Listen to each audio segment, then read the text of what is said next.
finding ourselves sort of down the hill, response after response after response, and then we're in a foul mood because a certain button was pushed in a certain way.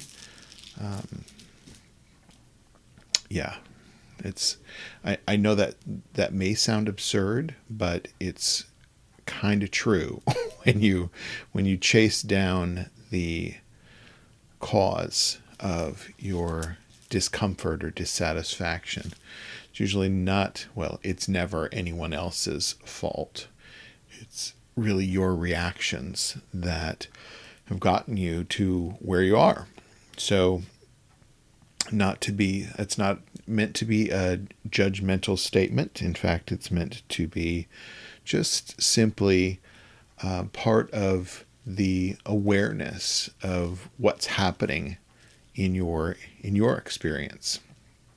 So when we can take a step back and be the curious observer in ways that we haven't before, because we were too tied to or attached to our feelings and emotions and experience in a negative way.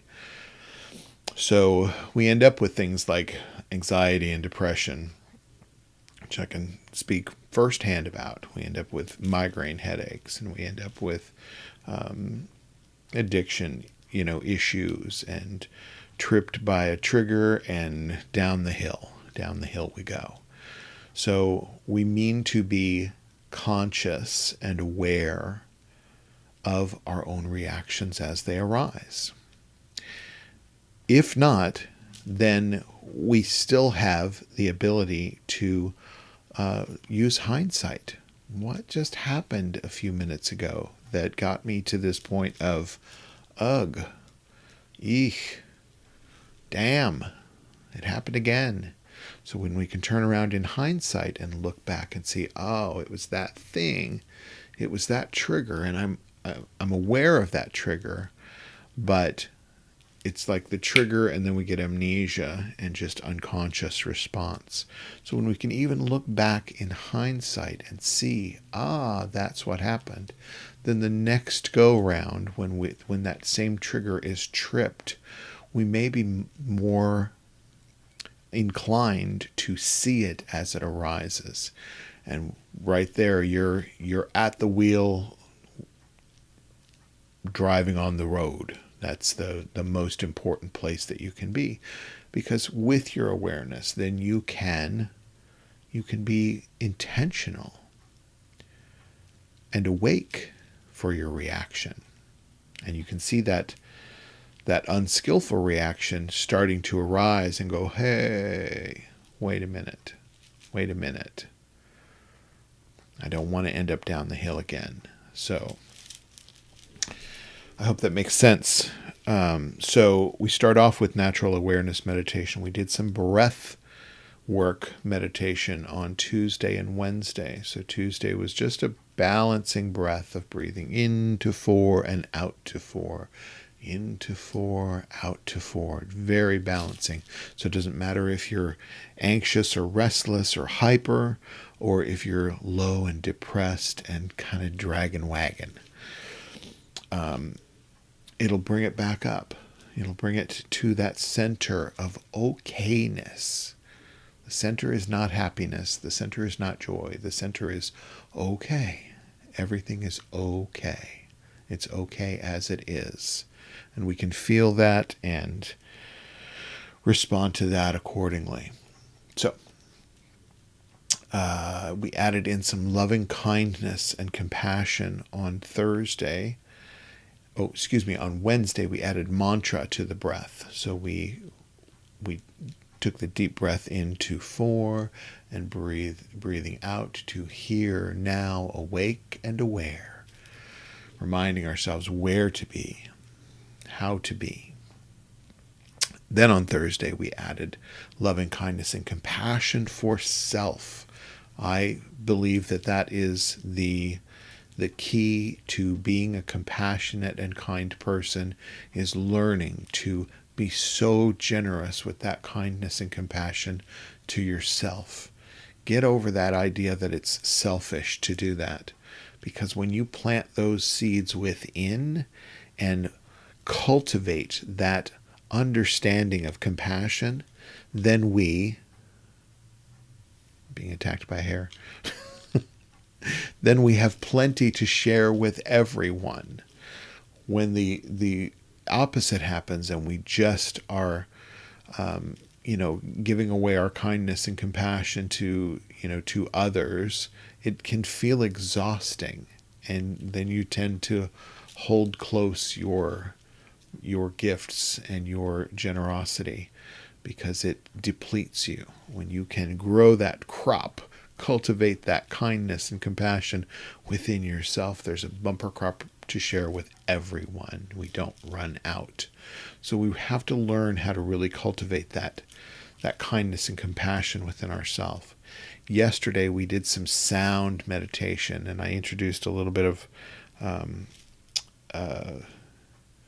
recording that I had done with some piano and some kind of a theta wave tone meant to kind of help bring us down in. There's some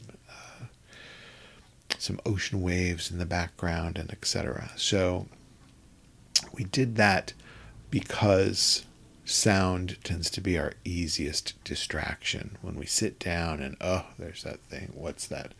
What's going on? The phone made a buzzing noise and I want to go check and see what it means. Or the dog is barking at something and there's that reaction boiling that I should just dump what I'm doing and go and see and make sure that the world hasn't fallen down. So we use sound and vibration to bring us to our senses, our sensations, and the awareness of our sensations. So we used that sound to just let it be with us and envelop us and be part of that experience. So today I'd really like to do a panoramic sensation awareness. So what this means to me is when I sit, I kind of think about a bubble, like a snow globe. Like this is my little snow globe that I can sense and feel, and the experiences around me and surrounding me. This is where everything's happening for me. It's not 2 miles away or 500 miles away or yesterday or tomorrow. It's right here and right now. So I can feel the sensations. Like just doing this, I can feel a brief breeze on my face, and it's a little bit cool. I can feel that sensation. So we want to really align with our sensations that are happening here and now. So with sight and sound and taste and touch and smell, the experience of, all the nerves and sensations on our skin, everything that's really happening, as well as things like sound and sight and just experiencing with a curiosity. So what we want to do is just sit with everything that arises and just sort of watch as those sensations arise, as those experiences of sight and sound and taste arise and settle. It's not your job to stop what you're doing and control or analyze that sound, taste, smell, whatever it might be, but instead just really be present with the experience of seeing and tasting, smelling, experiencing the sensation of your clothing on your skin or your hair on your head. So we can release the need to analyze and even label. If you see a label arising, you hear a sound and you say, "Oh, that's car alarm," or "That's dog barking," let it go. Like, acknowledge that you labeled it and let it go. You don't need to now be in a whole pattern of thought about the car alarm or the dog barking or the buzz that happened on your phone across the room. So I'm going to ring this bell 3 times. We'll let the sound and vibration bring us here and now into this moment, into this experience of panoramic awareness.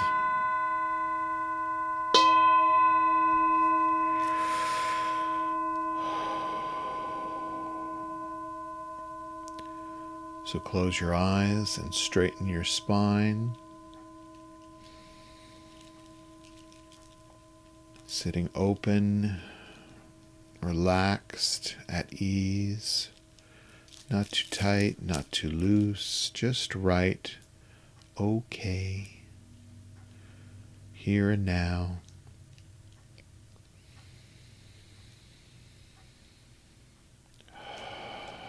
Take a few deep breaths and really feel the sensation of breathing, the movement of your body as you breathe in, the sensation of the air in your nostrils.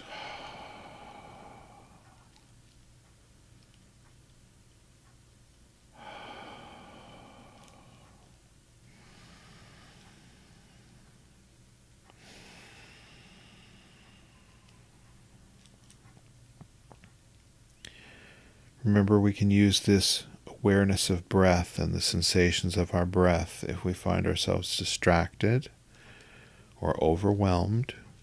Just sit with the sensation of your breath.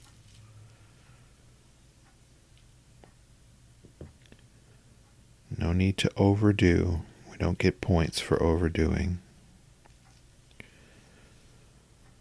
So as you allow your breath to find its natural rhythm, shift your focus to the sensation of sight. Even with your eyes closed, you can look deeply into the luminosity behind your eyelids, not looking for shapes or colors or visions, simply experiencing the sensation of seeing.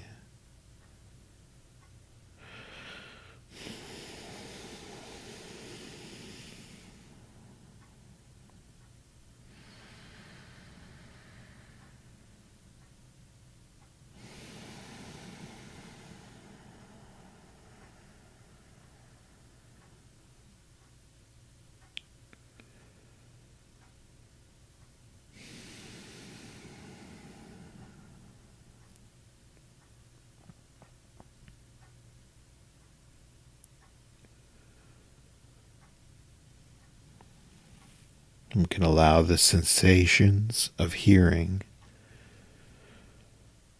sounds within our bodies, within the room, outside of the room, and just beyond.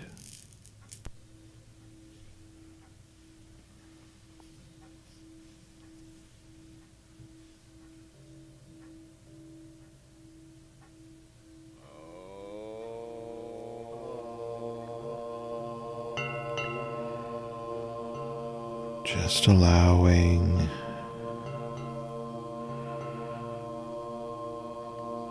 as sounds arise,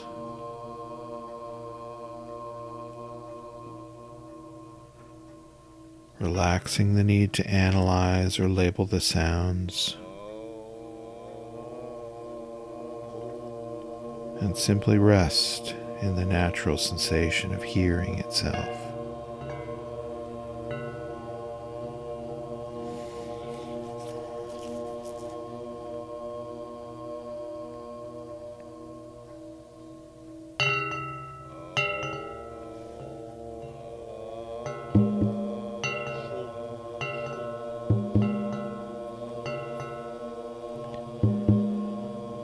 Allow the myriad sensation of tastes in your mouth, beyond the discursive thoughts of like or dislike, simply tasting.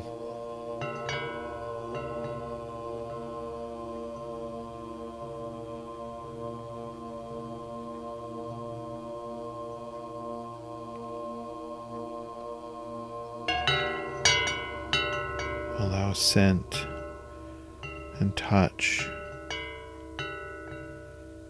aware of the sensations of our bodies, the sensation of sitting,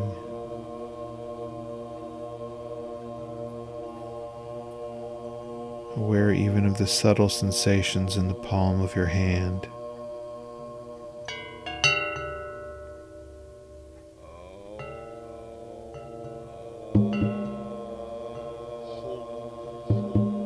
Even aware of the sensation of the naturally arising thoughts.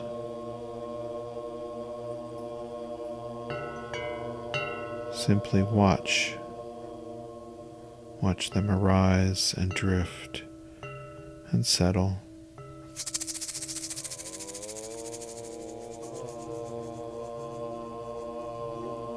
Remember, as we sit, there's nowhere else to go. Nothing else to do or undo. Nothing special to be or become. Nothing to fix or fabricate. Simply sit and breathe and be.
It's important to remember that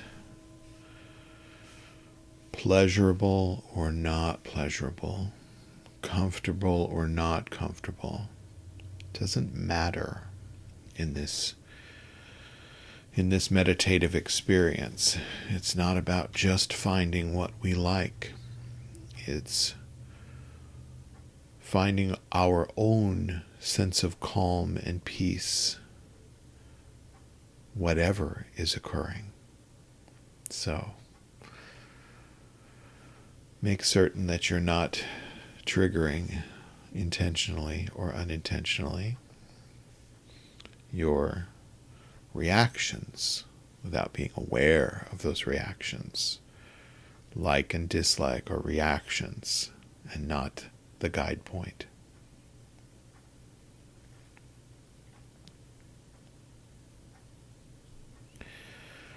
All right, I'll be back here tomorrow morning at 9:30 a.m. with our full Buddhist practice, our hour-long Buddhist practice, and I hope that you can join me. I'll see you soon.